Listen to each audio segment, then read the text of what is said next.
Hello every one. നമ്മൾ ചിക്കമംഗ്ലൂരിലേക്കുള്ള യാത്രയിൽ ആദ്യമായിട്ട് നമ്മൾ പോയത് ഈ ഒരു ബോട്ടിങ്ങിനായിരുന്നു. ബാക്ക്ഗ്രൗണ്ടൊക്കെ നല്ല ഭംഗിയായിരുന്നു കേട്ടോ. സാധാരണ പൊതുവെ വെള്ളം ഇത്തിരി പേടിയുള്ള കൂട്ടത്തിലാണ് ഞാൻ, പക്ഷേ എന്നാലും നന്നായിട്ട് എൻജോയ് ചെയ്തു. ഇറ്റ് വാസ് ഒരു ത്രില്ലിങ് എക്സ്പീരിയൻസ് ആയിരുന്നു.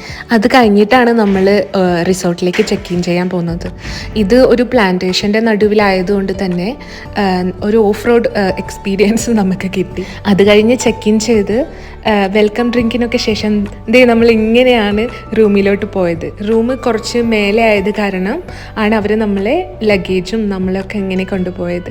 ബട്ട് അതൊരു നല്ല എക്സ്പീരിയൻസ് ആയിരുന്നു. നമുക്കൊരു total view of the resort ഇങ്ങനെ കാണാൻ പറ്റി. പിന്നെ റിസോർട്ടിനെ പറ്റി പറയുകയാണെങ്കിൽ ഫുള്ള് ഗ്രീനറി, നല്ല ഭംഗിയിൽ കിടക്കുന്ന ഒരു റിസോർട്ടാണ്. അത് വ്യൂ ആണെങ്കിൽ മെയിൻ വ്യൂ കിട്ടുന്നത് മുള്ളിയാനഗിരി ഹിൽസിൻ്റെതായിരുന്നു. അങ്ങനെ ഈ യാത്ര നേരെ ചെന്ന് അവസാനിക്കുന്നത് നമ്മളെ റൂമിലേക്ക്. ഇവിടെ കോട്ടേജസ് ആയിട്ടാണ് മറ്റേ റൂംസ് കാണാൻ പറ്റുന്നത്. അതിൽ താഴെ ഒരു റൂമും മേലത്തെ ഫ്ലോറിൽ ഒരു റൂമുമാണ് കിടക്കുന്നത്. മേലെയാണെങ്കിൽ നമുക്ക് ബാൽക്കണി ഫെസിലിറ്റി കിട്ടും. സോ നമ്മൾ പ്രത്യേകം മേലത്തെ റൂം തന്നെ ചൂസ് ചെയ്തിരുന്നു. കാരണം balcony is very important. And ബാൽക്കണിയിൽ നിന്നുള്ള വ്യൂ ആണെങ്കിലും നല്ല വ്യൂ ആയിരുന്നു. And we totally love the room. കുറച്ച് നേരം റെസ്റ്റ് ചെയ്തതിന് ശേഷം റെഡി ആയിട്ട് നമ്മൾ റിസോർട്ട് ഒന്ന് കറങ്ങാം, പിന്നെ കുറച്ച് പിക്ചേഴ്സൊക്കെ എടുക്കാമെന്ന് വിചാരിച്ചു. റെഡിയായ ശേഷം നമ്മളങ്ങനെ റിസോർട്ട് മൊത്തം നടന്ന് കറങ്ങുകയുണ്ടായി. എന്താ പറയുക, വീഡിയോയിൽ എത്രത്തോളം പകർത്താൻ പറ്റുമെന്നറിയില്ല, പക്ഷേ ദ അറ്റ്മോസ്ഫിയർ, ദ വ്യൂ, ആ ഹിൽസിൻ്റെ വ്യൂ ആണെങ്കിലും ഒക്കെ നന്നായിരുന്നു. അങ്ങനെ നടന്ന് നമ്മൾ യാദൃശ്ചികമായ ഒരു ടെമ്പിൾ കാണാനിടയായി. ഒരു ശില കൊണ്ട് സ്ഥാപിച്ചൊരു കുഞ്ഞു ടെമ്പിളായിരുന്നു അത്.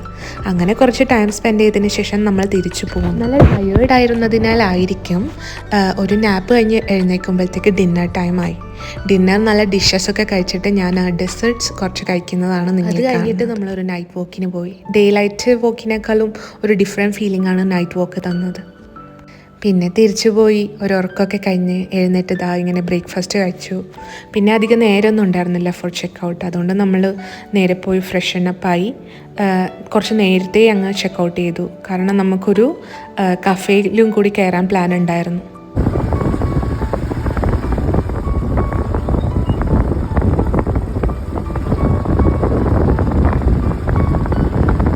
ഈ കഫേയിൽ മെയിനായിട്ട് എല്ലാവരും ഇതിൻ്റെ കൂടെ ഫോട്ടോ എടുക്കാനാണ് വരുന്നത്. കുറേ നേരം നിൽക്കേണ്ടി വന്നു ഫോട്ടോ എടുക്കാൻ. അത് കഴിഞ്ഞ് നമ്മൾ നേരെ അങ്ങ് ബാംഗ്ലൂരേക്ക് വിട്ടു. ആകെ ഒരു ലഞ്ച് ബ്രേക്കേ നമ്മൾ എടുത്തിട്ടുണ്ടായിരുന്നുള്ളൂ ഓൺ ദ വേ ബാക്ക്.